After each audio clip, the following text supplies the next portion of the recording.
Oh, come right in. I will. Guys, you were already listening to a fantastic podcast. So why not check out the It's Always Funny in Philadelphia podcast as well, hosted by me, Seamus. Even if you're not a fan of It's Always Sunny in Philadelphia, the TV show, or you've never even heard of it, you will still enjoy this podcast fully, because It's Always Funny in Philly takes a deep, in-depth look at each and every episode. So tune in on your favorite podcast player today. That's Google Podcasts, Stitcher, Spotify, CastBox, iTunes, or Apple Podcasts if that's what they're calling it these days. So tune in today.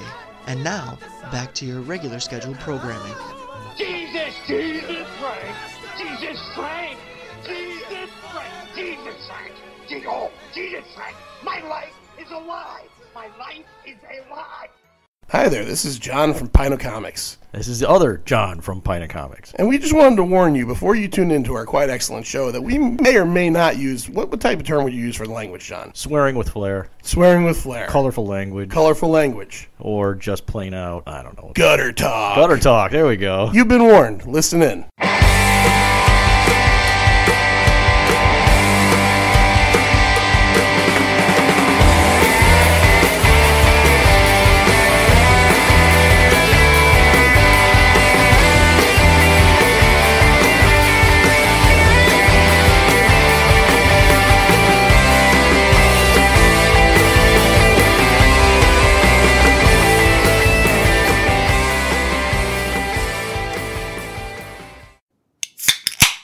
Oh, it hurts so good. oh, yeah.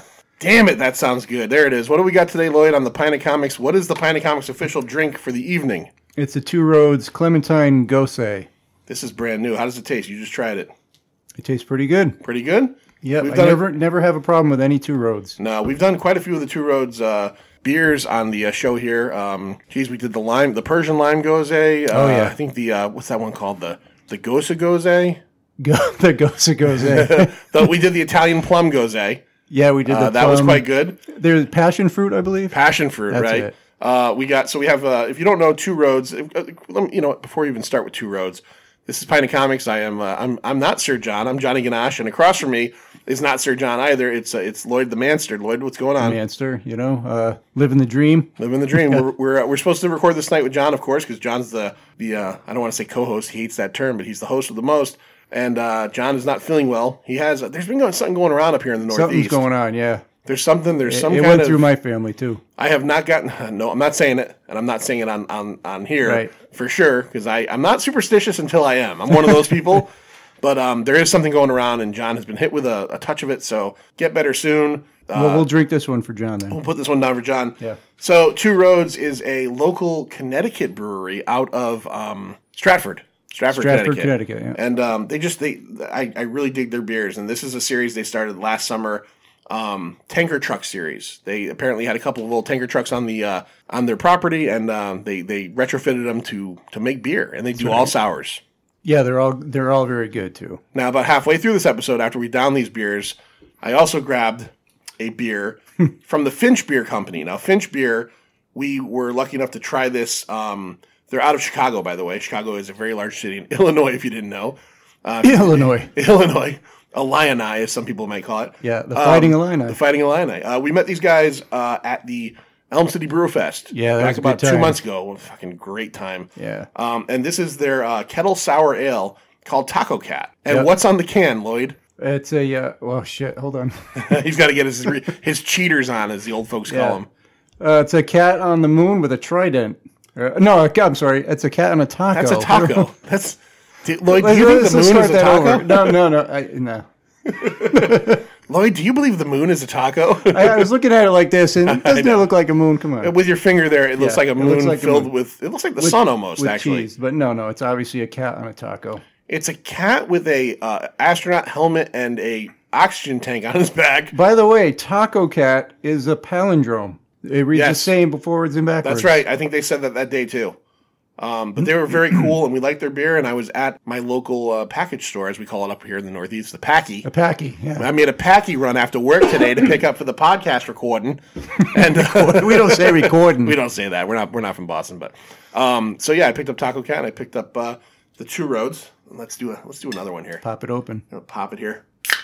Oh yeah, that's how you know Pint of Comics has started. So Lloyd and I have a fun show for you. Lou is here in the background. He's looking on his tablet and recording this for posterity. So we're going to put some stuff on YouTube. We have a brand new YouTube channel. If you folks have not gone yet, please check us out, Pint of Comics on YouTube. Every one of our podcast episodes that comes out, it ends up getting uploaded there automatically. So if you don't want to listen to it on your, audio device, you can throw it on the TV in the background. You have a nice logo up there, and you get to listen to the show. His logo and the cool intros. Yeah, and Lou made actually a brand new intro. It's pretty cool. It's got me and John, little like credit sequence there. It's pretty cool. It's pretty cool. So please check that out, and don't forget, comment on our videos. Be nice, of course, And secondly, ring that bell. Hit that little bell. You'll get notifications every time a video comes out.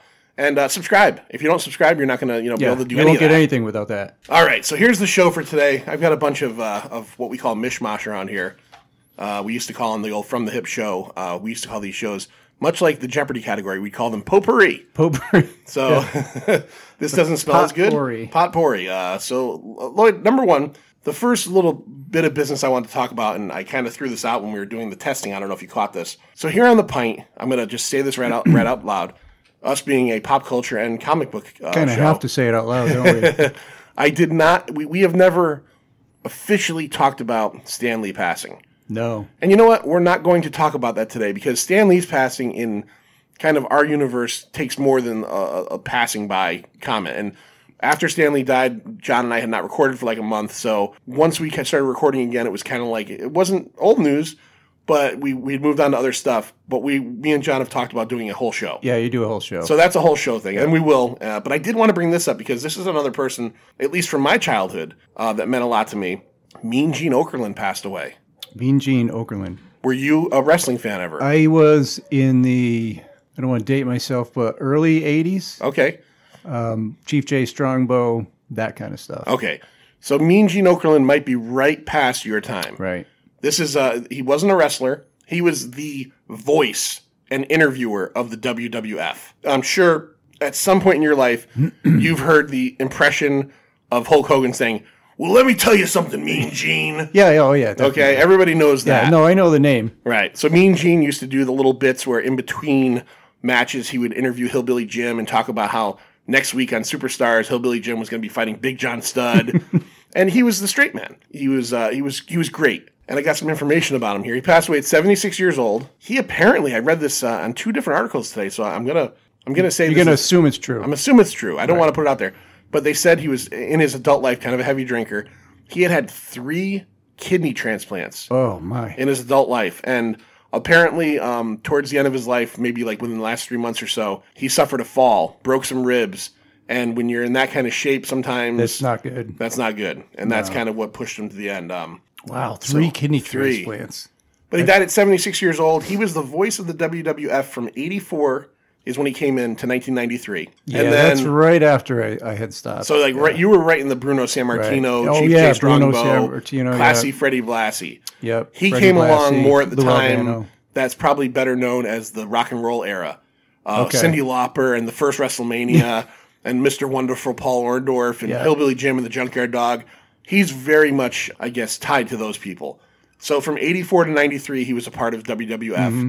And then from I didn't realize this because I kind of got out of wrestling around, I was probably in it from like 87 to 90. In 1993, he went to the rival WCW until 2001. And the WCW was the one that, if you, again, even paid attention to the... This all happened after the 80s, right? I mean, 90, from what I remember...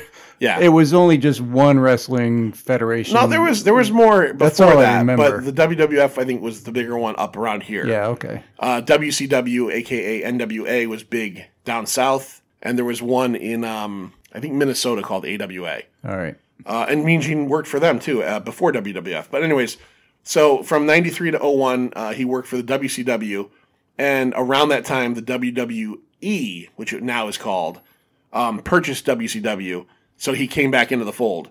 And he worked there from 01 up until last year. His last interview of any type, they said, was in January of 2018. Wow. So he generally had been inactive for the last year. Just within a year, yeah. But I was watching, God, I don't know what it was. Like they they interviewed like Hulk Hogan, and Hulk Hogan was like tearing up talking about Mean Gene. And as a kid, he's one of those voices, you know. Oh yeah. I could picture him, you know. We're here talking to Roddy Piper, and you know, and it was, and the thing they said about him was his nickname was one of those reverse nicknames where they said he's the nicest guy on Mean earth. Gene, yeah. So but you know, of course, Gene, what rhymes with Gene is mean. Yeah. And you know, he's involved in wrestling, but he always wore a tuxedo. He always wore.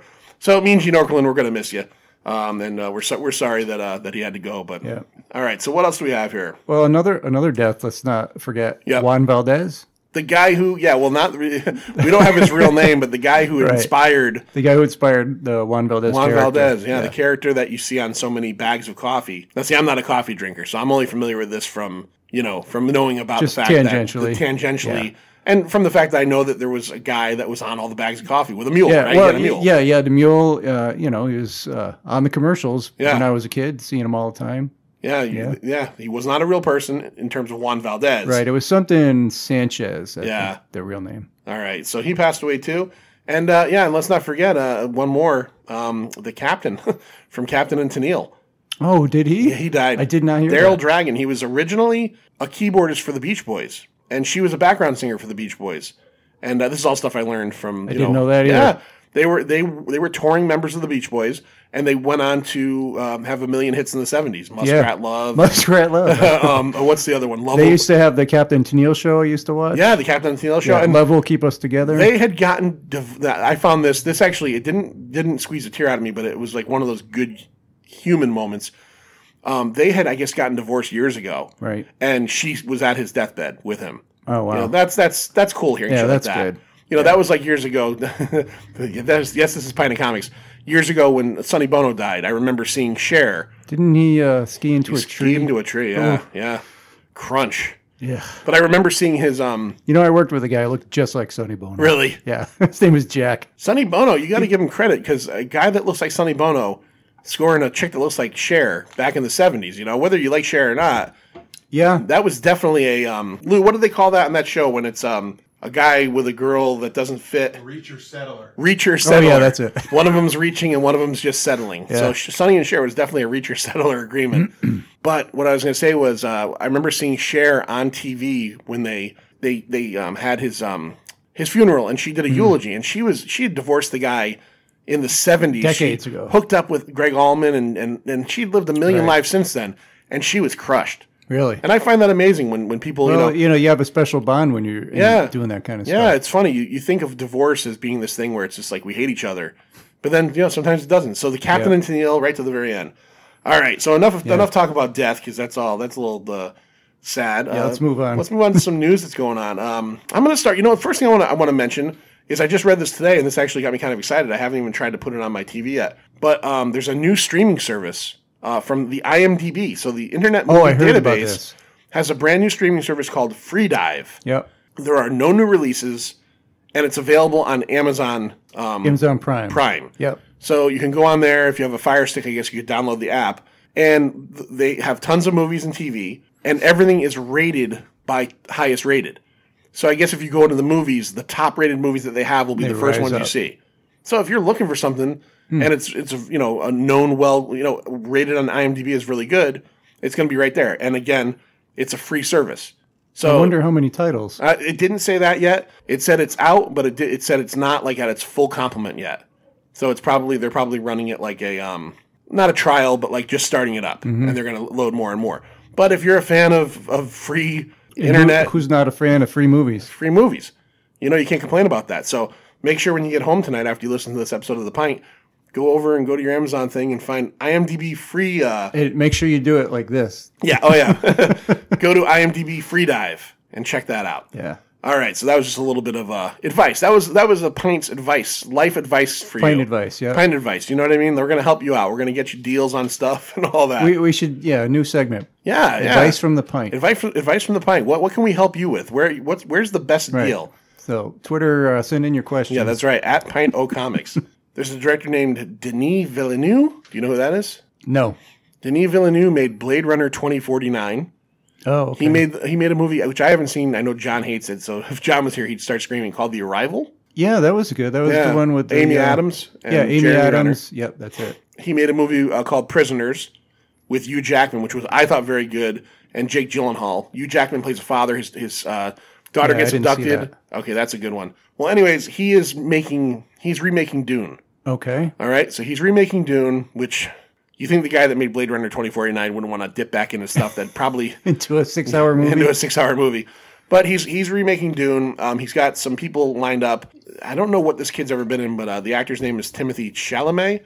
He's playing Paul Atreides, which, if you've ever seen Dune, that was the Kyle MacLachlan role. That's the hero role. I only saw Dune once, and it was a long time ago. Yeah, it's I never read it. It's an extremely popular book series that was made into a much maligned movie that Sci-Fi Channel made, I guess, into a couple of decent miniseries in the early 2000s. Okay. But now they're trying to do the movie thing again. Well, this week they announced a couple of hires, particularly in the villain category. So in the film, the villains are called the Harkonnens. And in the movie, if you've ever saw the original 84 Dune movie, Baron Harkonnen is this giant, fat guy in a suit that floats around, and he's got pustules, and he's gross. Oh, that sounds wonderful. And he has two nephews. One of them was played by Sting.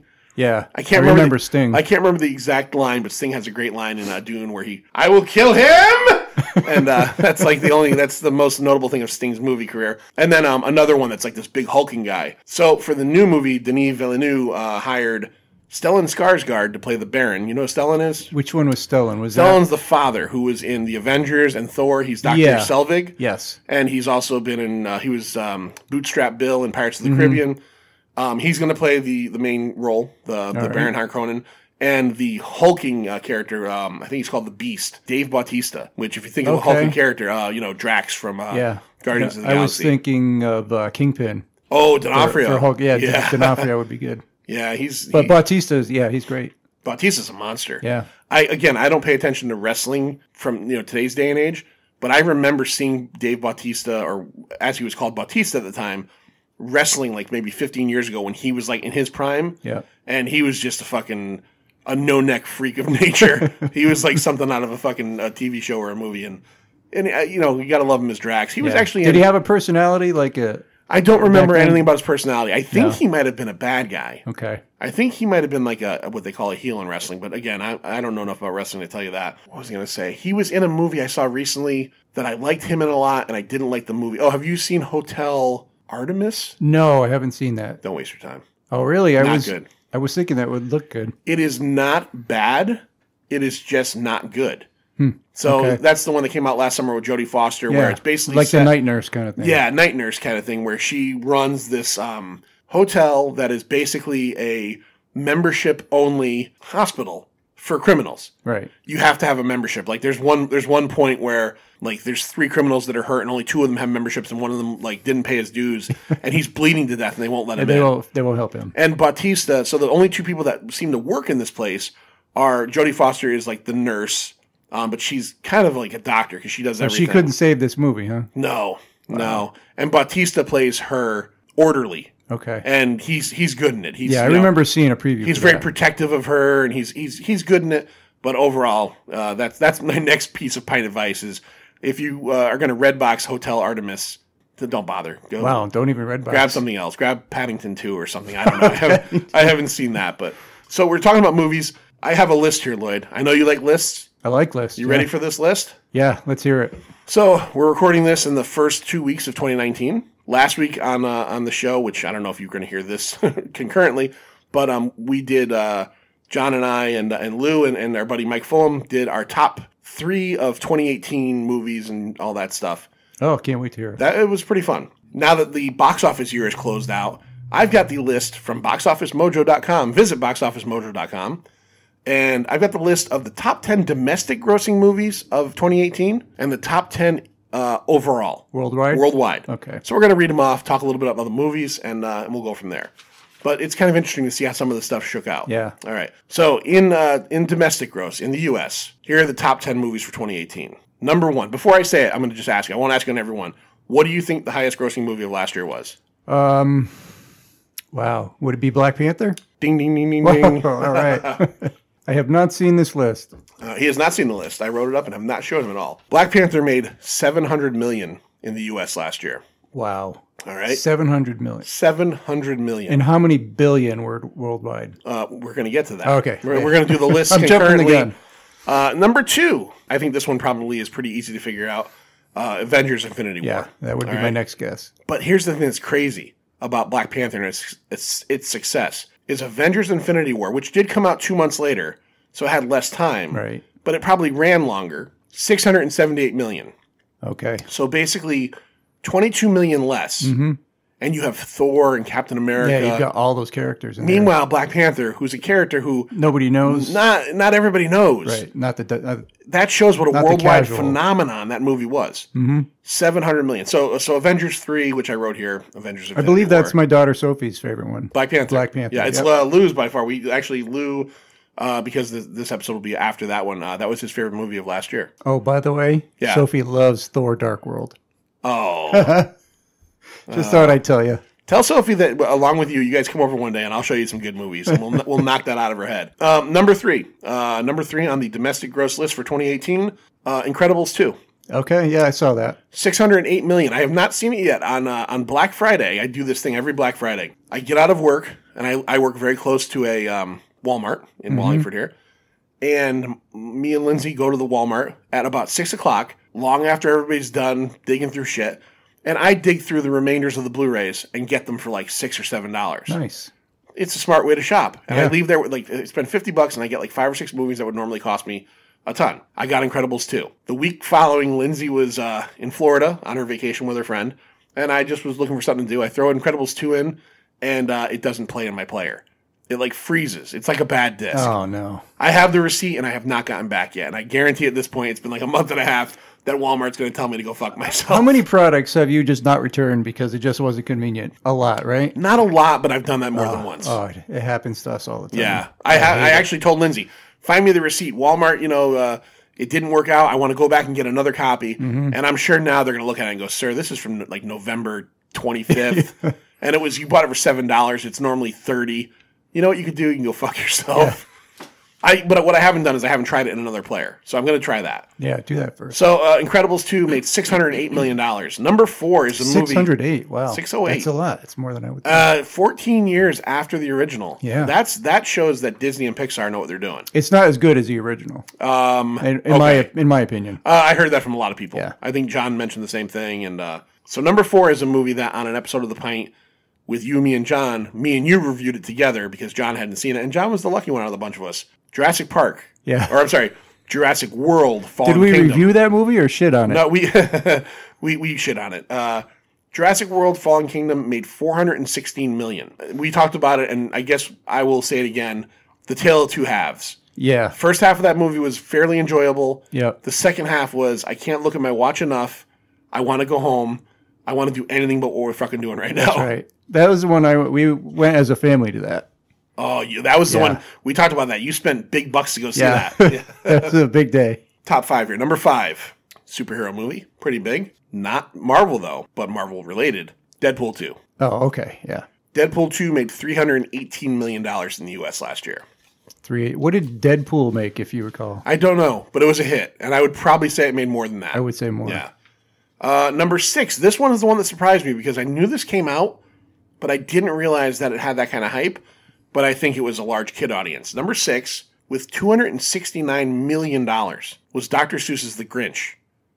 They did a CGI version. Can I tell you something? Yeah. I saw that about a week ago. Did you really? Yeah, I took Jonah. We were out. We had like a father-son day, and we were out at buying him some sneakers. And I said, Jonah, what do you want to do? He goes, can we go see a movie? I said, sure.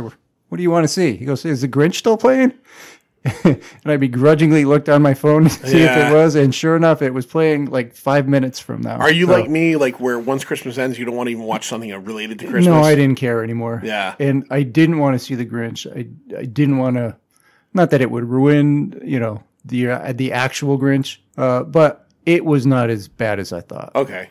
It did a whole new rap kind of rhyme to tell the story of the Grinch, just without the actual original story. Okay. The words. So it wasn't bad.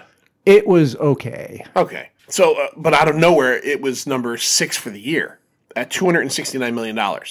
You know, and it came out towards the end of the year. That's so that kind of means, ridiculous. So from November, like let's say it came out in November. Yeah. It made more money than movies that had like fucking 10 months. Yeah, that's right. All right. So number 7, also currently playing right now, $268 million. So $1 million less than The Grinch. It's Mr. Momoa himself. Aquaman. Have you seen Aquaman yet? Or I no? saw that with Jordan, my wife. Oh, okay. Yeah. I haven't she seen wanted it. to go see it. I wonder why Jordan wanted to go see Aquaman. She likes Jason Momoa. Oh, okay. All right, yeah. I have a man crush on him, so we went to see it. All right, and you know what? I haven't seen it yet, and we're weeks after it came out. So give us. You probably won't see it. Yeah. No, at this point, I probably won't see it in the movies. So I don't want to get too far into it. Give us. This will be the closest anybody's going to get on the Pint, to a review. at least until DVD and me and John see it. What did you think? Let's compare it. It's better than Superman versus Batman. Okay. So is a stub toe and pneumonia. So is the fact that I have to pee and I'm going to have to wait an hour and a half. I could pause it. See, it was as good as maybe Justice League. Okay. All right. So on par with Justice League. Right. On par. It had a lot of CGI, so, you know, I'm not crazy about that, but, you know, it's all underwater. What are you going to do? Now, we've already established that it's okay for your man crush, Jason Momoa, and your wife to want to see that. Yeah. How did Amber Heard look in that tight outfit? Oh, she looked good. Yeah. Yeah. In the previews, she definitely looks good. And you know what I couldn't believe is I'm watching he has a brother in the movie. The brother. It's a funk soul brother. The brother in the movie was Patrick Wilson. Yes. Yeah. As a blonde. He plays Orm, right? Yeah. Yeah, because there was a lot of people in that kind of surprised me. I knew Nicole Kidman was in it. Yeah. And then I guess Willem Dafoe is in it. That's right. And the one that really surprised me. He's a good character. I liked him. That I kept hearing people. Is he Volko? You know? Yes. Okay. Volko is cool in the comic, too. Yeah. I didn't realize Dolph Lundgren's in it. I guess Dolph Lundgren plays like Mira's father, and he's like the king of I don't know. Is that who that was? Yeah. I wasn't aware of that. Yeah, Dolph fucking Lundgren. You know, after the movie was over, my wife goes, you know, I didn't realize until almost over that it was Nicole Kidman. Oh, really? She goes, they sure got someone that looked a lot like Nicole Kidman. I'm like, yeah, it was. Yeah, they did such a good job. They actually got Nicole Kidman. All right, so let's see. We're at number 8. But before number 8, we're going to pause for a second so Lloyd can go urinate. Okay, so that was Aquaman. That was Lloyd's mini review of Aquaman for us. Thank you, Manster. Let's get back to the list. Number 8, top 10 domestic grossing movies of 2018. Tom motherfucking Cruise with Mission Impossible Fallout. Nice. That movie made $220 million.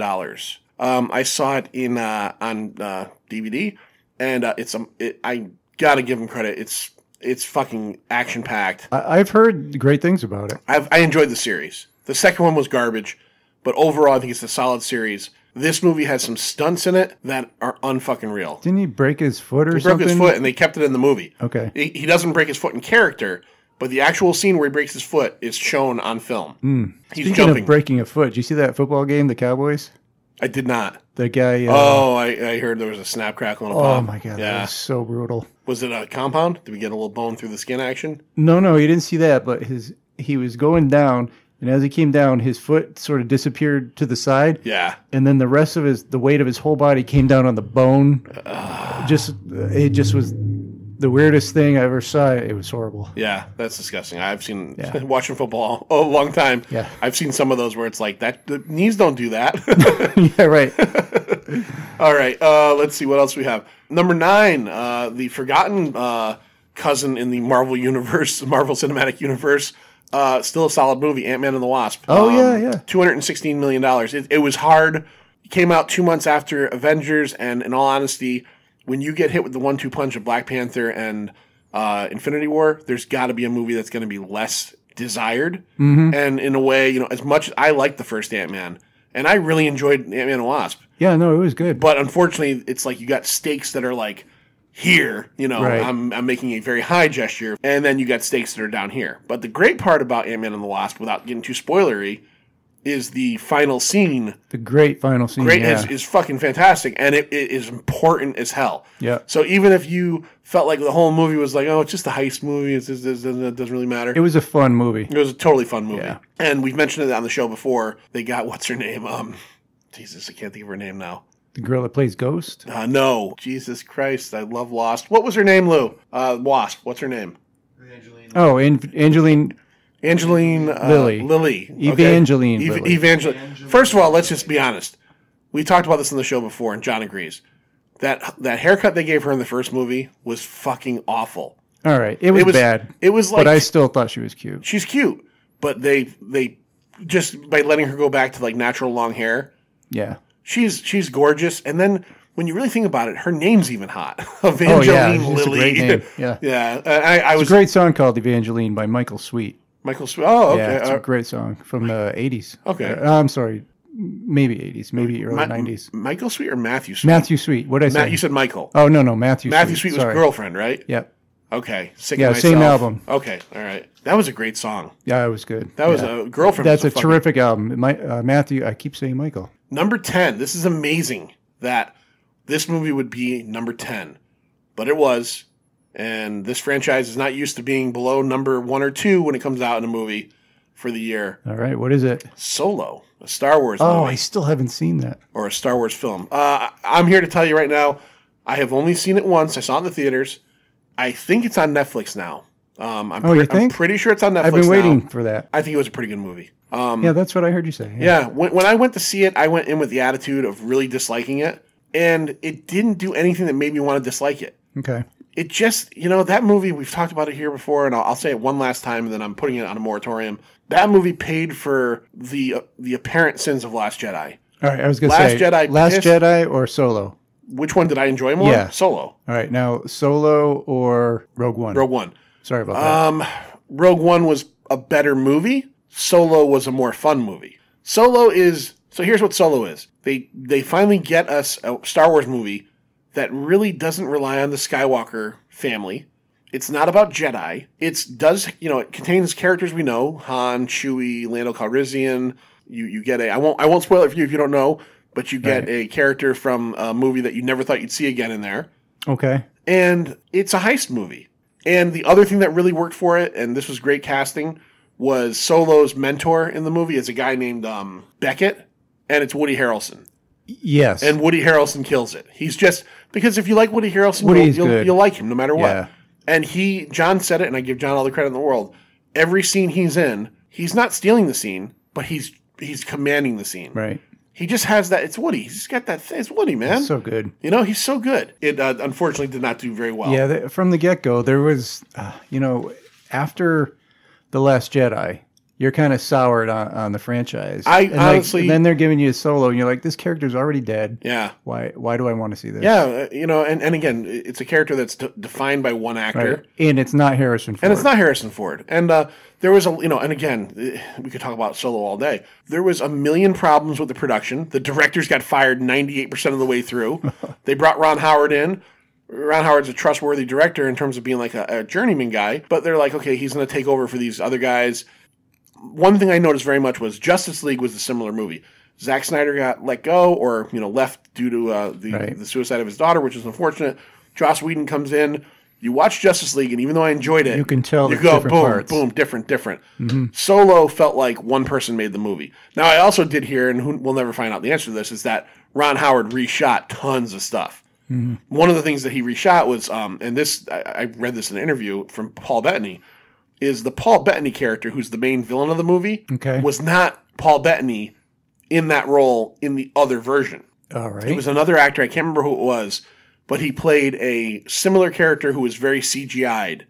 So when Ron Howard came in, he took all that out, put Paul Bettany in like in the last 2 months of filming, and changed the dynamic a lot. Right. So there you go. There's your list of top 10 domestic gross 2018. We have how many of those are superhero movies? Let's see. 1, 2, 3, 4, 5, 6. Oh my God. 6 of 10. Look at that. I didn't even think about that. Good call, Lloyd. So we got Black Panther, Avengers: Infinity War, Incredibles 2, Jurassic World 2, Deadpool 2, Dr. Seuss's The Grinch, Aquaman, MI Fallout, Ant-Man Wasp, and Solo. Out of those, the biggest opening of all of those was not Black Panther. So this goes to show that maybe there was a little bit of, not sure yet. Mm-hmm. Was Avengers: Infinity War. It opened, their weekend was $257 million. Wow. I did not mark down what everybody else had, but that was the biggest opening weekend. Mm-hmm. So now we go worldwide, all right? Okay. And we'll see how some of this stuff changes up. Number 1, worldwide. You take the first two and swap them around. Avengers Infinity War made $2 billion. Okay? $2 billion. All right. That was number 2 domestic. Number 2 worldwide, Black Panther, $1.3 billion. Oh, wow. Much Okay, less. that was number 1 in America. Number 3 worldwide, Jurassic World 2, $1.3 billion. That was number 4 in America. Number 4, this is again another switcheroo, Incredibles 2, $1.2 billion, number 3 in America.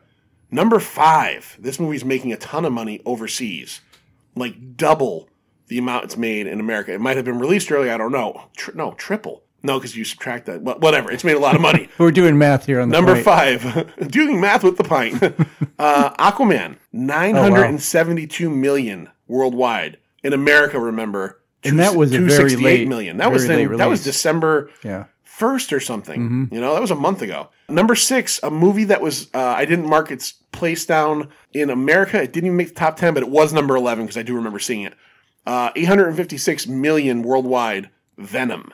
Oh, Which was that was not a good movie. you saw Venom? Yeah. Oh. Not in the movie theaters. Mission Impossible Fallout, $791 million, and that's number 8 on the American list, so very close. Number 8, another movie that did not chart here, and this makes sense why it would chart, especially in Europe, Bohemian Rhapsody, Oh, I love that movie. $748 million. And I've not seen it. I'm going to have to wait until DVD. Number 9, Deadpool 2, $738 million. And number 10, with $645 million, another movie that did not chart over here, Fantastic Beasts 2. I think it was called The Crimes of Grindelwald. It was the second of that Harry Potter spinoff. Grindelwald. Yeah. 2 movies in the American list that did not make the worldwide. I wanted to give you a number they were at. So Venom was number 11. That did not make it on the American list, but that was number 11 on the American list. Yep. On the American list, these are ones that didn't make it on the worldwide. Dr. Seuss's The Grinch is number 17 worldwide. Yeah. And this is the killer, going back to Solo. I don't want to beat it to death. Oh, really? Solo, which was number 10 in America, was 22nd worldwide. Yeah. 21 movies They don't care. in the year a movie that a Star Wars movie came out did better than Solo. Venom did better than Solo. Venom. They'd rather go see a giant fucking piece of black snot. Yeah. that Well, it's Tom Hardy. and it's Tom Hardy. Yeah. Well, I don't know. So that's a little disappointing. You know what, Lloyd? I'm going to take a break from talking for a minute. All right. All right? My mouth's getting a little dry. You going to sing now? I'm not going to sing. I'm going to throw it over to you to give us a quick, interlude recommendation of stuff maybe that you've been listening to, watching, reading. Give us some good stuff. All right. So, you know what today is? Today is January 10th or 11th? 11th. Okay. Yesterday was January 10th. I would hope so if today's That's the 11th. the third anniversary of the death of David Bowie.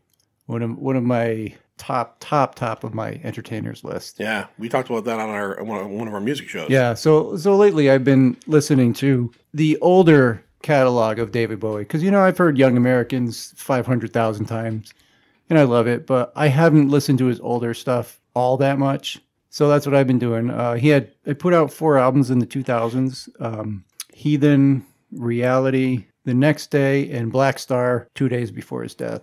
So on his yesterday, I listened to Black Star. Wait. So you've been listening to his newer stuff? All of his newer stuff. Okay, I think you said you were listening to his older stuff. Oh, did I? Yeah. Did I say it wrong? That's okay. That's all right. I want to know what we're talking about. Okay, yeah, no, my mistake. I meant by older, I meant older, further along in life. Okay. When he was older. Okay. That's what sorry about that. All of that stuff is very introspective. It's not, he wasn't the hit machine that he was in the 70s and 80s. Yeah, no. But it turns out that stuff is really good. You could just put it on, listen to it. Some of it's almost like he's a crooner, like a rock and roll crooner. It's hard to describe. It's very nice. I loved it. And my favorite of those is The Next Day, which is the one that has a cover of Heroes, but it's got a big square over it. Okay. So it's the same cover, but just got a big thing over it so you can't see it. So I've been listening to Bowie. That last album, Black Star. The Death album, basically. Yeah. That's like, it's like a farewell to his fans. That's what that is. And it's fantastic. And I've been reading Charles Soule. Yep. So I got hooked on the Daredevil stuff that he wrote. I'm about halfway through that. And in the meantime, at home I read the Daredevil. At work I read, have you ever read Curse Words? No, but G.I. Gary wrote a review for it at one point on www.panicomics.com. Yeah, was that on an issue or was that on a volume? Probably an issue. Yeah. Yeah. Yeah. See, I had wanted to pick that up, but I never did back when it came out. And turns out, we're like 3 or 4 volumes into it now. What's the idea of the what's the premise of the book? So the premise of the book is there's a wizard. His name is Wiseord.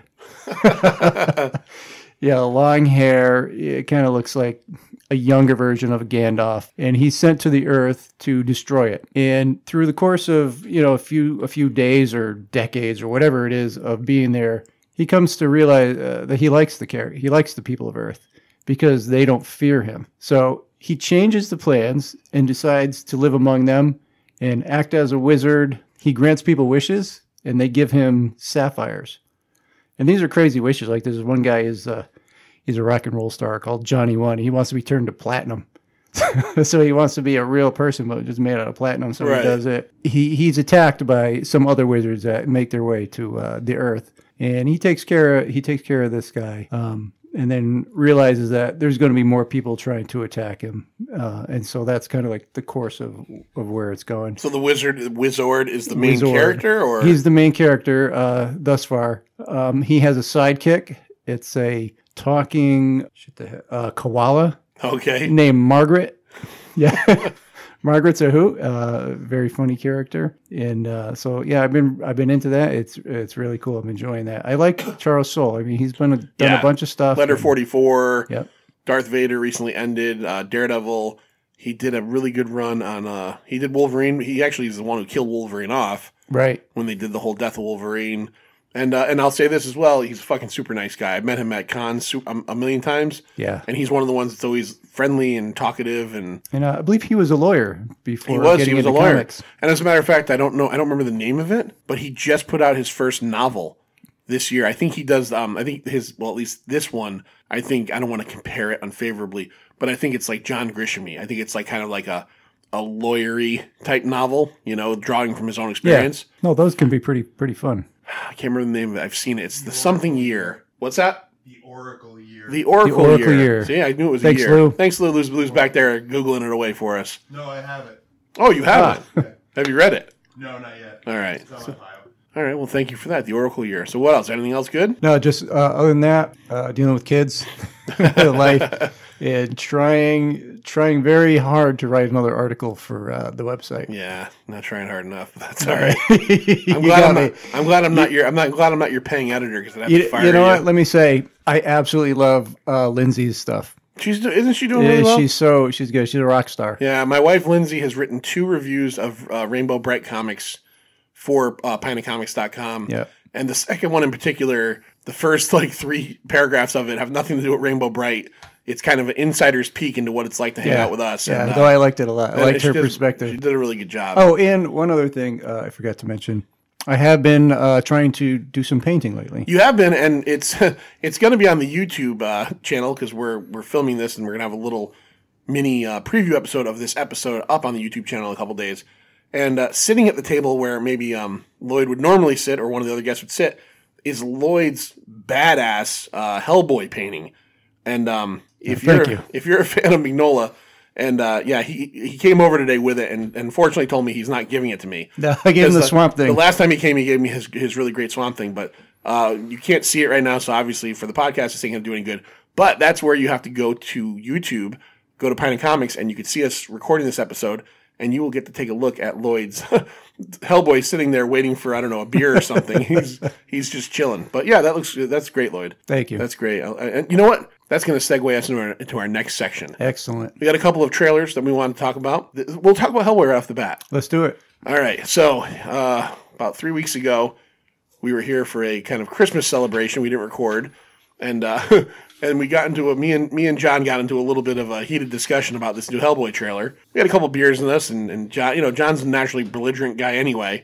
We didn't necessarily agree so much on the new Hellboy trailer, but it does not mean and I want to say this as we're kind of talking about the trailer, is I'm still going to see this movie. So who liked it and who didn't? I think me and you felt similar. Okay. And I think John liked it. Again, John has that thing where you think he's going to say one thing, you're confident he's going to say that sucked, and then he's the one defending it to the end. Right. He really liked it a lot. Mm-hmm. So it's been out for a few weeks, so we're doing this a little bit later than normal, but we still want to talk about it. because we're Hellboy fans. The first two Hellboy movies starred Ron Perlman, were directed by Guillermo del Toro, featuring also Selma Blair as Liz, the pyrokinetic of the BPRD. What I didn't like about those movies is that they did what too many movies or television shows feel they have to do, is in the comics, Hellboy and Liz are just friends. It's a protective brother-sister relationship. In the movies, they made them boyfriend-girlfriend. Yeah. You know, so I mean, to me, the Del Toro movies aren't perfect. Particularly the first one, though, is really good. Jeffrey Tambor is in it as kind of like the liaison as for a the BPRD. fan, as a Hellboy fan, you like the first one. I got into Hellboy much later, and I have not read a whole lot. But I seem to remember, as a casual fan, Hellboy 2 was better. Or at least maybe more liked by the Hellboy public. 2, John hates Hellboy 2. I'll put this out right now. So when he listens to this, I'm going to champion him. He fucking hates that movie. Hellboy 2 to me is like, I've said this kind of analogy before. Tim Burton's first Batman movie was Warner Brothers hiring Tim Burton and telling him what to do, and it had a little bit of Tim Burton-ness to it. Batman Returns was a Tim Burton movie featuring Batman people in it. Okay. Characters, right? So it was very much carnival-y and all this weird shit. Right. I feel the same way about the Hellboy movies. They hired Del Toro to make Hellboy 1, based on his recent success with Blade 2. Okay, they give him the Hellboy franchise, and he makes a pretty straight and narrow Hellboy movie. Right. Against Rasputin, and there's all this stuff. Then Hellboy 2 comes around. He has since made Pan's Labyrinth, which has, really defined him. And now he's made a Del Toro Hellboy movie. Right. Okay. I think people might like the second one more in the aspect that there may be a little bit more action in it. I enjoy the second one. I remember. I enjoy the second one a lot. I have no problem with it, other than the relationship aspect of it. But I like the first one better. Okay. All right. So you fast forward all these years, Del Toro's doing all this stuff, Pacific Rim, winning Oscars for the merman fucking the woman movie. What is that? Shape of Water. Shape of Water. And, he's not going to make another Hellboy. Him and Ron Perlman never could get together. It was always a thing. So eventually, I don't know the mechanics of it, but the rights lapse or something happens. And they say, we're going to make a new Hellboy movie without you guys. So they hire Neil Marshall. Yep. Who has directed The Descent, which is a fucking great movie. Great movie. Dog Soldiers, which is a great movie. Doomsday, which is not a great movie, but it has Rona Mitra in it, and she's really hot in it. And he's also known for doing a lot of episodes the last couple of years of Game of Thrones. Oh, did he? Okay. I guess whenever they have one of their big battle episodes, they give it to Neil Marshall. Okay. Because he can handle that stuff. So I know which ones you're talking about already. Right. So Neil Marshall comes in to direct it. Mike Mignola apparently is more directly involved with it. Mike Mignola is the creator of Hellboy, who to this day still writes and draws a lot of Hellboy. Right. By the way, 25th anniversary, or 26th now, I think 93 was the first Hellboy. The reason I had issue with the trailer, which is not a bad trailer, was twofold. Number one, and this is where me and John kind of disagreed, was when they made this movie, when they first came out and said they were making it, they said they were going for a different aesthetic totally than the Hellboy movies that were made. The trailer does not feel like that to me. Right. It feels like it could just be part 3 with a different Hellboy. And again, if you really stood far enough away, you wouldn't even know it's not Ron Perlman because the costuming and the makeup is so close. Well, I don't really care for the face. The facial. The face to me is something about it. It's too sour. It's more demony. I don't know what it is. Yeah, is that I think when they show his eyes up close, his eyes are like all blasted orange. And, yeah, definitely. It's David Harbour, by the way. If we haven't said it, I'm sure right, you know David this. Harbour. David Harbour from Stranger Things, Chief Hopper. I almost called him Chef Hopper. He's the chef character you never saw. And then you've got Ian McShane. Yeah. Playing Ian McShane. Love Ian McShane. I love him too, but he's basically playing himself at this point. Of course. In the original Hellboy movies, unfortunately, he's passed away. John Hurt played Professor Broom, who is the professor who raises and trains Hellboy. And once you start reading the comics more and you watch that movie, he's fucking Professor Broom. Okay. When you watch Ian McShane in the trailer, it's just Ian McShane being Ian McShane. So you got that. Because Broom gets older and Hellboy just gets bigger. Right, just gets bigger. He ages. There's stories when Hellboy was a kid. Right. Some of them are very good. But he doesn't age like a human. He's not like a human, right? Daniel Day Kim, who I love, I'm a big Lost fan again. Yeah. He plays Ben Daimo, who is a character in the BPRD. He's not as scarred. He's scarred, but in the comic, his face is like half fucking ripped Is that off. the guy that Hellboy looks at in the movie and says, "You're calling me a monster"? Exactly. Okay. And in the trailer, he has like 3 scratches across his eye. Yeah. In the book, his like lip isn't there, and he's messed up. He's a cool character too. I won't give away the surprise about there's a surprise to that character. Okay. I don't know if the movie's going to do it, but you're reading the comic too. So, the trailer looks good enough.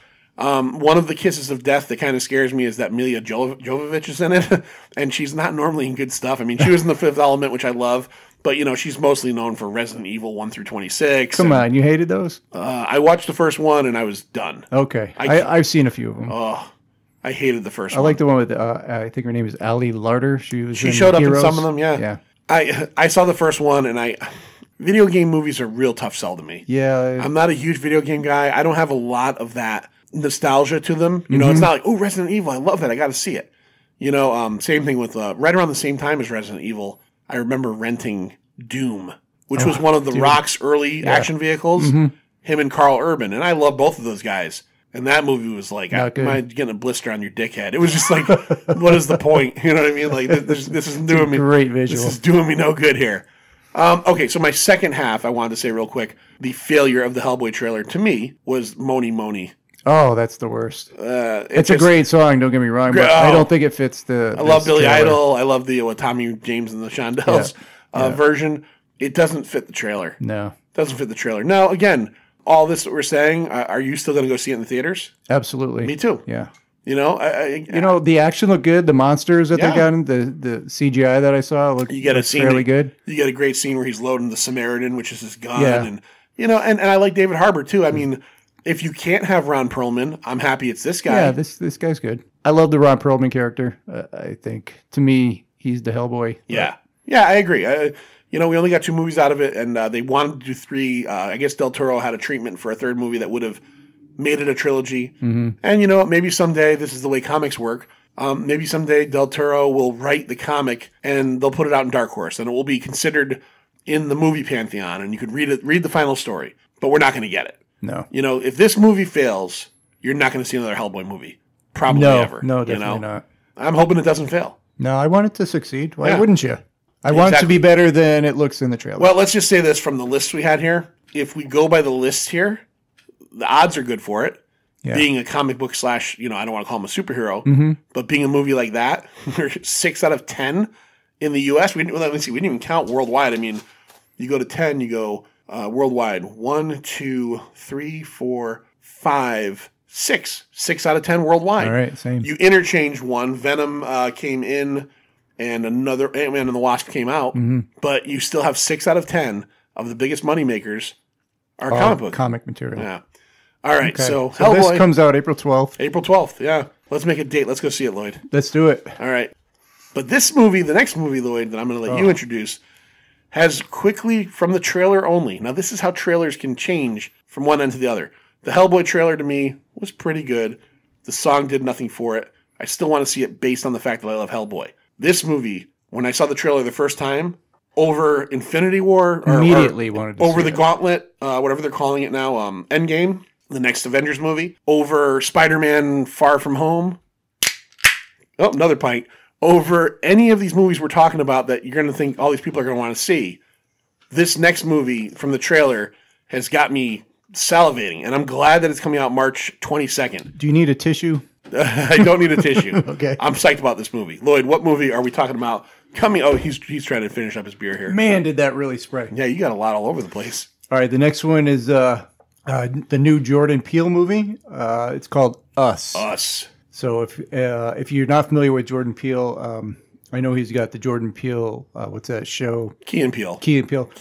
But the last movie he did was called Get Out. Yeah. Really fantastic, kind of like new sort of horror movie. I've never seen anything like this movie. And Us kind of gives me the same vibe. It's like, I don't know that I've seen this before. Yeah. No, I read an article. We'll describe what the movie looks like it's about, because that's all we could do. Right. So you got like a family. Starts out with a family driving, in a car, singing their songs, and talking about dope and stuff, and then at the beach, and then you see a kid just kind of being attracted to this sort of strange character standing out of nowhere, and then things just start getting really weird. Yeah. It looks like basically a doppelganger. So there's 4 people in the family. Mother, played by Lupita Nyong'o, who is in Black Panther as Nakia, and she's also the voice, for your Star Wars fans, of Maz Kanata. Oh, is she Maz Kanata? He's Maz Kanata. Okay. And then Winston Duke plays the father, and he was M'Baku in Black Panther. Also in Black Panther. And he actually doesn't have a lot of movie credits, so this is cool that he's getting something this big early on. And then they have a son and a daughter. The daughter seems like she's maybe like early teen, and the son is younger, and it almost seems like they focus on maybe the son. I don't want to say something's wrong with him, but they kind of focus in the trailer. There is a bit of focus on the son. On the son. Yeah. Like maybe he's, maybe under a learning development issue or something.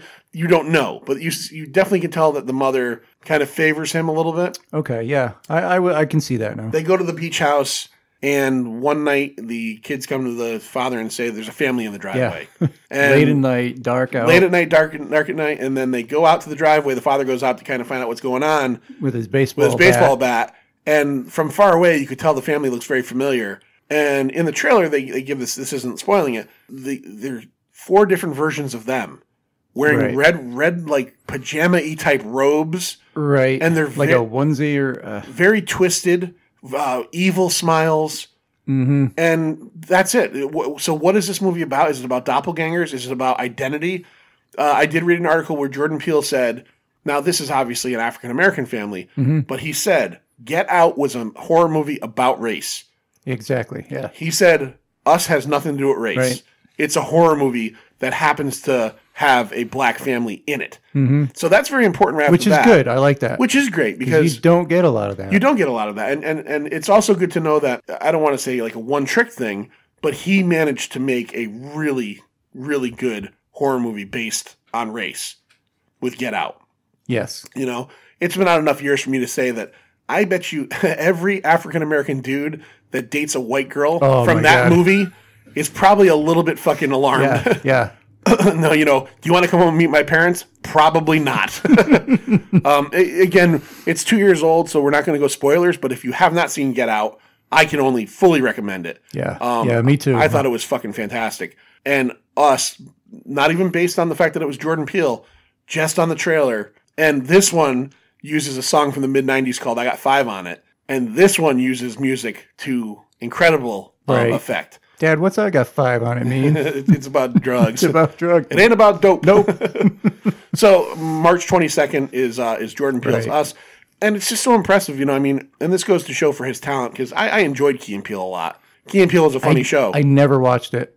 There's some really funny sketches. There's some really funny sketches. What was that on? For many years, probably from the time it was on Comedy Central, and it was probably when Chappelle's show ended around 04, 05. It went from probably about 06 to maybe like a couple years ago. Okay. Many, many years, and these dudes are funny. But the thing is because he had never done anything, when he did Get Out, he had nothing in terms of like other than Key and Peele material or like other comedy stuff. So you didn't know he had this in him. The movie that he, I think, kind of co-wrote prior, I think he co-wrote it, was, did you ever see Keanu? No. No, I've heard of it. It stars the two of them, and it's about a missing cat. Yeah. It's a funny movie, but it is like an overlong Key and Peele sketch. Mm-hmm. So then, like a year after that, he comes out with this movie that is fucking considered blows groundbreaking. Everyone away. I mean, Get Out was considered fucking groundbreaking. Yep. We're both going to check those movies out. As a matter of fact, I can't wait to see both of these. We're going to make them both dates. All right, let's round this episode off with some television news, Lloyd. We're going to talk a little bit about a show that we're both enjoying, and I want to give a little bit of news about a show that is coming up. We talked about this, one of the last episodes we did, we talked a little bit about DC streaming, and we talked about the Stargirl show. Stargirl, that's right. We had mentioned Joel McHale is going to be playing the Golden Age Starman. Mm-hmm. Here are some more of and the cast. Blue Devil we mentioned. And Blue Devil, that's going to be on Swamp Thing. These are all going to be on Stargirl. And here are some actors they've recently hired to play Golden Age Hourman. It's going to be played by an actor with a familiar name who I've never seen in anything before, but he's been apparently in a couple shows. He was on a CBS show called SWAT, remake of the 70s show. Okay. Lou Ferrigno Jr. Jr. He's got a son. Wow. I looked him up. He doesn't really look like him, but he's a built kid. He's built? Yeah, good-looking kid. So Lou Ferrigno Jr. is going to play Hourman. Here's one, Dr. Midnight. Now, these are all JSA characters. I remember these from the Golden Age. JSA that you recommended. Henry Thomas. Henry Thomas, as we all know, if we go back to 1982, had to say goodbye to a friend who went into a spaceship. Henry Thomas played Elliot in E.T., the little boy from E.T. I have to admit, I've never seen E.T. I've seen it, but Yeah. I've never watched the whole movie. Well, so okay, I spoiled it for you. E.T. phones home and goes home no, at the end. I know all about it. It's just never set. Henry Thomas has had a career as an adult, too. Yep. As a matter of fact, on one of the last episodes we were on with John, he was watching The Haunting of Hill House on Netflix. Right. And I guess Henry Thomas plays one of the main characters. Okay. But he's playing Dr. He Midnight. doesn't like that one, right? He did not like that one. Yeah. He loved or liked Sabrina. Sabrina. A lot. A girl from, I think she's on a Disney Channel show named Breck Bessinger. It's like Basinger, Kim Basinger, but with two S's, so she's not related. She's going to be playing Courtney, I think Whitmore is her name, a.k.a. Stargirl. So she's the main character. And this week they just hired to play Pat Dugan, who is Stargirl's, I don't know if he was the stepfather in the series or how they're going to do it in the show. John's currently listening to this going, you fucking idiot. But Pat Dugan was a character who is very involved with Stargirl, and he creates a robot sidekick for her. And I think he actually, I'm not sure, and again, John's going to get mad, if he's in the suit or if he controls it separately called Stripesy. But this is actually the biggest name they got. I'm having trouble recalling this one. Luke Wilson. Oh, Luke Wilson. All right. You know, it's not Owen Wilson. It's his He brother. with the little bent nose and the yeah. blonde hair. No, that's Owen. Oh, no, that's Owen. Yeah, Luke's got the brown hair. Brown hair, right. Luke is probably best known as for Old School. Yes. He played Mitch. Right. He played Mitch in Old School, and he was in what's the one? Royal Tenenbaums. He's been in a million things, and you know he's Owen Wilson's brother. Yeah. But yeah, so he's going to be playing. Luke Pat. came first, didn't he? I think Luke in might have the had. Movies, Yeah, I believe he was out. I think Luke might have had a couple. They did a film together really early on called Bottle Rocket, and then I think maybe Luke might have had a hit earlier than Owen. Okay, but everybody forgets this. Don't forget, Owen was in Armageddon. He was one of the astronauts. He was. You're right. he dies early on, but he was one of the astronauts. But I just wanted to throw it out there. So if you have the DC streaming, I always forget the full name of this thing. DC and I wonder streaming, how many people have this. I think it's starting to get popular. Really. Again, we've mentioned it before. We're not doing a commercial for them, but for whatever it is a month, you also get a ton of comics.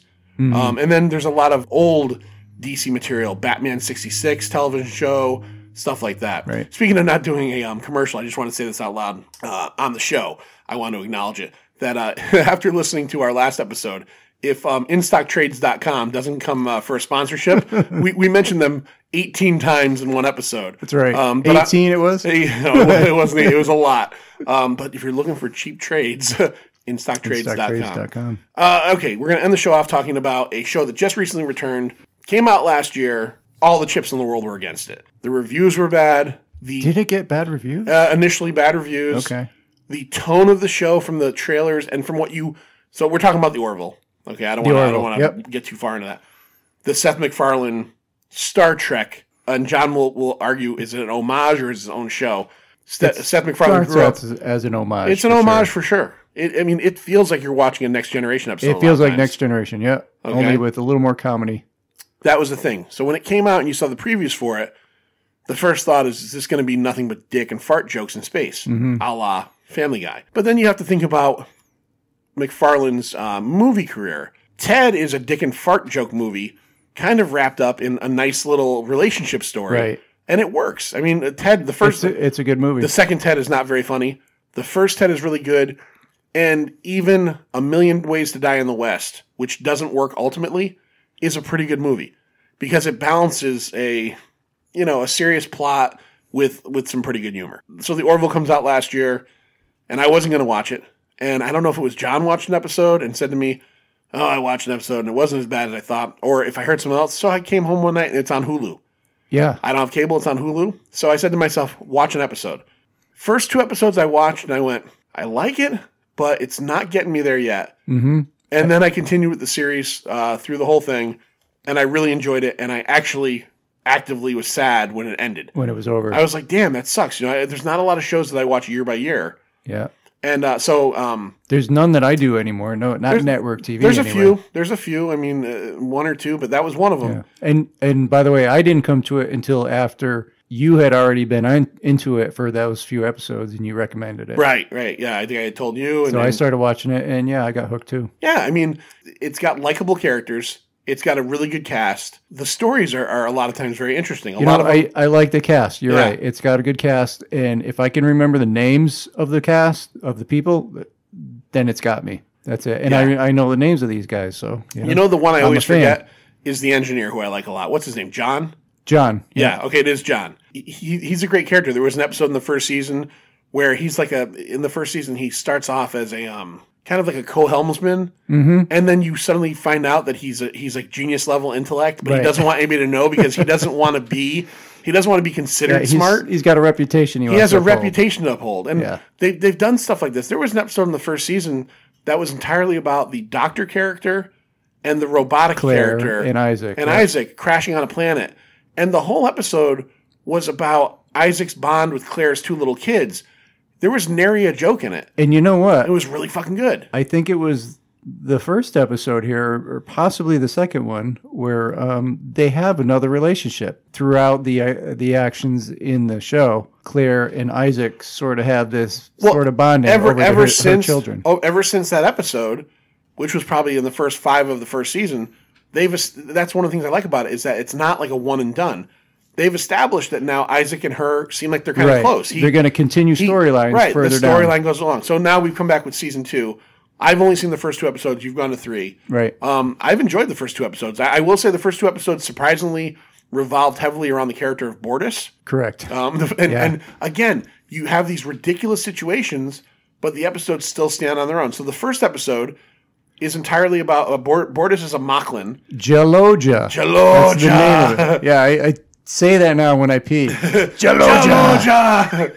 And the entire episode revolves around, or at least the core of the episode revolves around the fact that as a Mocklins only urinate once a year. Right. And when it's his time, he has to go back to a place he picked as a kid, and he has to urinate, and he has to bring his loved ones. He brings loved ones. So he asks everybody on the ship to go with him. And that's the basis of the episode. The rest of the episode is basically about how relationships work. Right. Jealousy, trying to start a new relationship with Scott Grimes, what's his name? Gordon, who's trying to impress. He's trying to impress the new girl on the ship. The new cartographer, Janelle, with his jacket with a million zippers on it.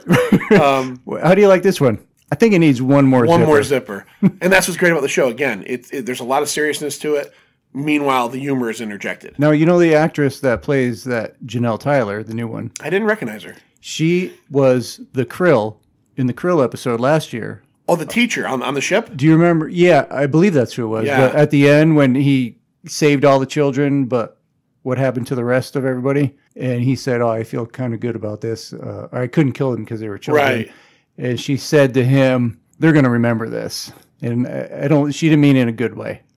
So it's the same actress who's in this. So I wonder if that's a little spoiler. It could be. Is this like Star Trek Discovery, where a character is not who they look like they are? That's what I think. Awesome. See, I would never have thought of that until you said that. Yep. Okay. So first episode brings her new cartographer character on, and then the second episode again it revolves around Bortus, and the entire episode is about pornography addiction. How Bortus. It was so hard to watch this episode. It was hard Every to watch. time he turned that corner and took a right to go to the simulation room. So Bortus ends up. Bortus and his partner Clyden, who are both men, but it's not a homosexual thing. There's nothing wrong with that. Supposedly the only race. The only on Moklis. Race on Moklis is men, which doesn't turn out to actually be true. But once every 1,000 years, a girl is born. Yeah, and that was actually the basis of a first season episode that was all about the gender roles in today's society. Again, there was an episode in the first season that was all about like kind of a Facebook thing where it was an upvote, downvote, except where we can go at Facebook, where you could start fucking with people's lives. Yeah, there's been a lot of there's a great Black Mirror episode. Yes, similar to that too. Oh, is there? Okay. Yeah. There's a lot of great scripts that have been written for the show. I think, John Ellison's great, but I think so. So the second episode is all about Bortus, who, and what was great about it was it ties back to that episode, which was the second or third episode of the first season. Yeah, because Clyden and Bortus Well, Clyden divorces Bortus once he's had enough, and by Yes. divorcing, I mean stabs him through the chest, right into the heart. Which was great because there's a scene where Bortus is sleeping and Clyden comes into the room and stabs him through the heart with a dagger. And you're thinking, well, then it goes to commercial, which in Hulu is just a quick little thing. And it comes right back. And you're thinking, oh, that was a dream sequence. No, he fucking stabbed him through the chest to kill him because you find out in Moclan culture, the way you divorce your mate is you kill them. That's how you divorce. So. And Bortus has a raging pornography addiction. It is raging. It is raging. I was getting a little disturbed by some of the stuff going on there. The funniest scene in that episode. Dude, you got someone waiting right in your room for you. Yeah. The funniest scene of that episode is when John, the engineer, is trying to fix the holodeck. Yeah. I'll call it the holodeck, the simulator. And as he's doing it, one of Bortus's, I guess you could say, just one of the whores, guys. one of the guys that he's been messing around with in the holodeck is like sniffing and licking his neck and everything. Yeah, and he was doing that on Isaac. Yeah. Who's got a steel body, and he's licking his head. Yeah. So, without spoiling, because I haven't seen it yet, what's the third episode about? But wait a minute. You didn't. Oh, yeah. We didn't say the best line in that movie. Clyden and Bortus, they go to counseling, right? And they work through some problems a little bit. I mean, you learn that the reason he's turning away from Clyden is because of the fact that they turned their female child into a male. Right. He resented him because he resented him. In that episode, he didn't want to do it, and I can't remember the machinations, but it came down to Clyden. Yep. And Clyden chose and to he do made it. the decision. Yeah. Right. So that was the genesis of Bortus's problem. But then afterwards, they were addressing the addiction. The sex addiction, the porn addiction, whatever you call it. And at the end, they were sitting down. Gordon was with him in the room, and he was saying, don't worry about it. Everybody has this kind of problem. Oh, he goes, I went to town on myself this morning. Yeah. Why do you think I look so relaxed? Yeah. I'm going to go. That was a great line. I laughed at that. I think the line that made me laugh in that one myself was there's a scene where Seth MacFarlane, Captain Mercer, and Adrian Palicki, what's her name? What's the character's name? Kelly are in his quarters talking, and Isaac contacts them, and I can't remember what, but he says something kind of rude, and she goes, like, after they hang up the intercom, she's like, "What a dick!" Yeah. And Mercer goes, what does he say? He's what's the word? He's a blank speaking spell. Screw him. Oh, what's yes. the word? Oh, I know what you're talking about. Yeah, now. I don't remember. He's a glorified speaking spell. Yeah. Screw him. Little stuff like that. What was the third episode about? All right, so you want to know what happens Just here. I want to know the plot basis. All right, so the plot basis, Alara, the beautiful Halston Sage is her name. She's the who is supposedly security in real officer. life dating Seth MacFarlane. Yes. She's 25. And apparently I think she's a blonde in real life. She is. I looked her up because I'm, because I'm a pervert. Because you're creepy. But yeah, because I'm creepy. Well, because I was just kind of curious, and she is so much better looking than and she doesn't look bad in the show. She has alien makeup, which is just like a ridged nose. Oh yeah, she's got some and some weird ears. Yeah. Her hair doesn't really do it. It's kind of weird. Her hairline is pretty far back. But she's a good looking gorgeous. girl. Yeah. My opinion, she's hotter than Adrian Palicki. Yeah, Adrian Palicki is pretty good looking, but I agree. Yeah. So she is losing her strength. She's a super strength character. There's a scene where she's, I guess there's a running thing with her and Isaac arm wrestling. He breaks her arm, and she goes to see the doctor, and turns out she is got some sort of gravitational dysfunction. Her body's not recovering. It's not getting its full strength, so she has to go back to her home planet. Okay. And do some recovery there. Without spoiling anything what happens in the show, I have read that her character is being written off the show, and they're bringing a new character on. Yes. Now, whether that's permanent or not, I don't know, but I did hear that she wasn't going to be on the show much longer. Yep. And I also did hear that it was possibly because she had gotten some kind of movie role, so it might just be a break. It could very well be. Yeah, you don't know. I mean, I won't tell you the way it ends, but you're absolutely right. Okay. And there is a chance, I would say, for her to still be on the show. Okay. All right. One thing we didn't mention is that some of the guest stars that have been there. Oh, well, this is the factor of Seth MacFarlane and people he's worked with. So in the first season now, and the second season so far, there really hasn't been anything. There has. Okay. So first season, you have, at different points, Liam Neeson, shows up, and Liam Neeson played the bad guy in How the Million Ways to Die in the West. Charlize Theron, who played the love interest in that same movie, showed up, and it wasn't Liam Neeson was like a flash a minute kind of thing. He showed up as like kind of a hologram message. Charlize Theron was an entire episode. She was the central figure of an entire episode. Right. Rob Lowe had a great cameo. Yeah, Rob Lowe. Rob Lowe played an alien that makes everybody horny. Even Ed. Yeah, he made everybody horny. And I can't think of anything else off the top of my head. I mean, there's a couple of that aren't really cameos, like Norm Macdonald plays. Oh yeah, he's Yafet. Is that his name? Yeah, the green slime. The green slime engineer. So who did we have this year? All right, so you've already seen twice. He's in full makeup though. Jason Alexander. Who would he play? The bartender, the rhino bartender. Oh, is that really Jason Alexander? Yeah. In the third episode, which you haven't seen, Robert Picardo, from Voyager. The holographic doctor. And he's her father. He's Alara's father. He was in the first season too. Yep. And her mother, I forget the actress's name, but she's someone too. I remember her too. I remember when they showed there was the episode in the first season where Alara was being put through like a test.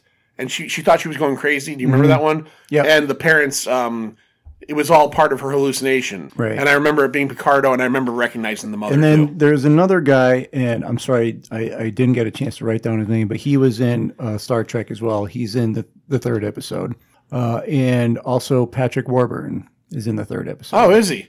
Everybody is in, well, not everybody, but Patrick Warburton and Jason Alexander are in full makeup. You can't even see us. Did you know it was Jason Alexander? Or did you look it up? I heard that it was Jason fine. Alexander.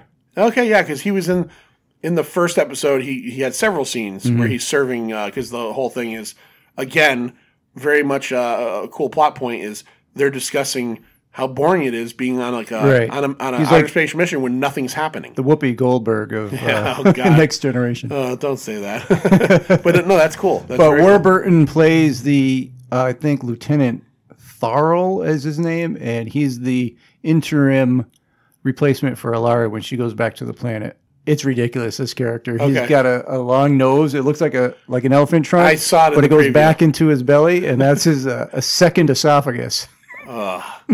That's gross. So yeah, when you see this character and you hear his lines, you're gonna laugh.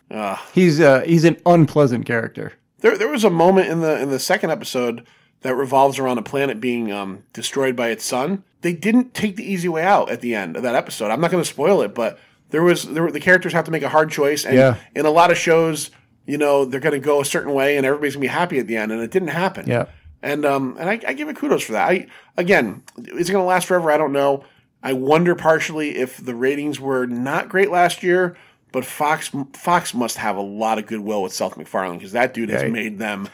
They've made him a ton of money, and he's made them a ton of money. Him back, and it might just be the ratings weren't great, Seth, but you know what?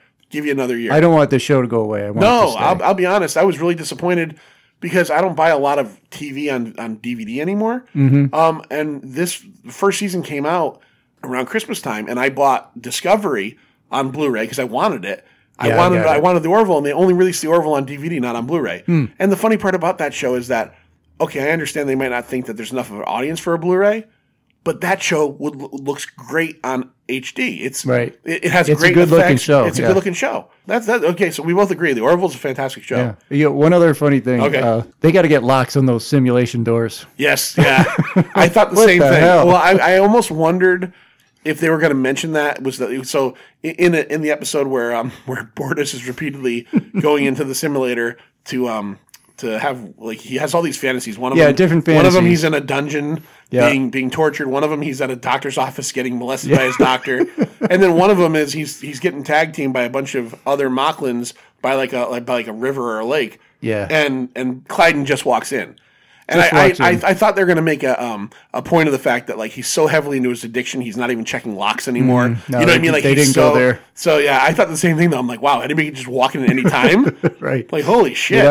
If I'm doing a porn simulation, I don't know. I'm hiding from the door. I don't know. That's another thing that was so great about that episode was that there's a bit in that episode where he his simulations are boring him. Right. So he goes to an engineer. Yeah, that some creature I've never seen. Really disgusting looking thing. big rhinoceros dinosaur guy. Like this thing coming out. Yeah. Ugh. And he basically says to him, I know your people are known for their illegal pornography. And what I thought was great about it was that he buys one of these simulations from the guy. Right. And then he puts it in, and that's the simulation with all the different Mocklins he's having sex with. Yeah. And meanwhile, the ship is acting wonky. Right. And as I'm watching it, I said, after the second thing happened, I said to Lindsay, I'm like, he got a porno He got a virus porn in the virus. ship. And exactly what happened is he gave the ship a porno virus. Oh, man, that was good stuff. That was good stuff. All right, Lloyd, I think that's pretty much it for this episode of The Pint. All right. All right. Thank you so much for hanging out and coming. No, I love being here, man. And mistaking the taco cat taco for a moon. Taco for a moon, yeah. But that's all right. That's all right. So let's give it all out there real quick. Check us out. We have articles all the time. Lou is always reviewing games, and G.I. Gary is always reviewing G.I. Joe figures, and I throw stuff up there, and everybody throws stuff up there. www.pintofcomics.com. And if you want to check us out on Instagram, it's pint_o_comics. If you're on Twitter, it's at Pint of Comics. If you go to YouTube, Pretty Please with Sugar on top, hit that subscribe button when you go to Pint of Comics.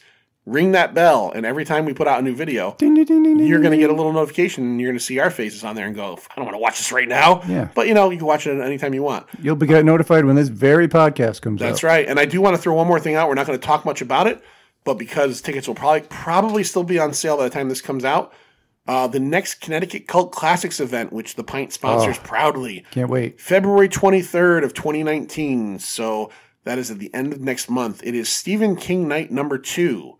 $10 a ticket per usual. 2 movies. Plenty of raffle prizes to be won. A great time for everybody.